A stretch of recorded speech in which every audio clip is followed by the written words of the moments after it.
So I have more exciting news for people who want to ride in cabs. Uber has slashed down their prices by 35%. You want to know why and how that is going to work for you? Well, that's exactly what I'm going to do. I'm joined by Nate Anderson, the GM East Africa Uber. Thank you so much for having me. Thank you for making time, Nate. Absolutely. Quick question. What informed this decision? Yeah, I mean, I think when it comes to Uber, we're always looking for more ways to provide value to our riders and our drivers. And that's why we're so excited that today fares are now 35% lower.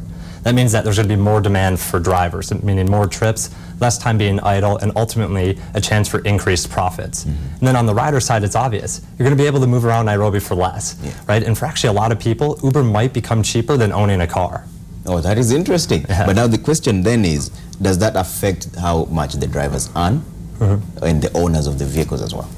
So I think it's super important to note that driver economics are taken into account in every single decision when it goes to a fare reduction scenario. And what this ultimately the goal is to have more demand, meaning more trips and ultimately more earnings for the drivers. Now we understand that it doesn't always happen overnight, and it's going to take a while for the city to adjust to the new reduced prices. So what Uber's doing is guaranteeing hourly minimum guarantees to ensure that the drivers do not lose out during this process. Yeah. What about the partners, the owners of the vehicle? Yes. The payments remain the same? Absolutely, it's the same. So how it works is we have a mixture of partners who employ drivers and then drivers who have their own car on the platform. And no matter if they're a partner or a driver, it goes into that original partner bank account, but then it's tied to drivers. So if you are employing a driver, you'll be able to pay them accordingly. That takes into account the incentive. Yeah. How would you rate the amount of success you've experienced in Nairobi, if it is successful, that is it? Absolutely. We've been so humbled by the success we've had in Nairobi so far, and something that the team always jokes about is that we actually think we waited too long before we launched Nairobi in Kenya in January of 2015. We've seen such an amazing uptick, and it's grown so much faster than the sub-Saharan African businesses before it. And I think it just goes to that rhetoric that in Kenya it really is a technology hub of Africa, and people have been able to embrace the technology, see how it can move the city more efficiently, and more importantly, how it can improve people's lives, especially the partners and drivers on the platform. Yeah. The counter to that is that there are concerns that there might be saturation. Is that true? Do you have more vehicles than the number of demand? So at the end of the day, it's always a marketplace, right? And we're a technology platform that helps monitor supply and demand, but our goal is so much more than that, right? Our mission is transportation as reliable as running water, that you can push a button and have a ride no matter where you are in the city within 5 minutes. And I think what we see with more affordable fares, that people are now challenging this notion that they need to own a personal vehicle. For most people, if you own your own car, it's one of the most underutilized assets you have. You drive to work and it sits and parks there.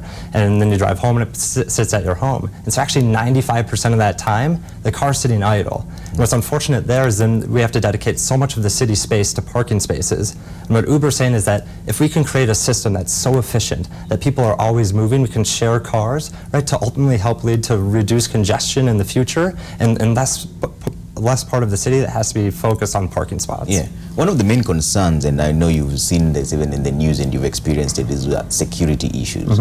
There's a counter reaction from the local taxis, and how guaranteed are the people who are working for Uber and their customers as well? How much is the security guaranteed? How did you deal with that uprising that happened?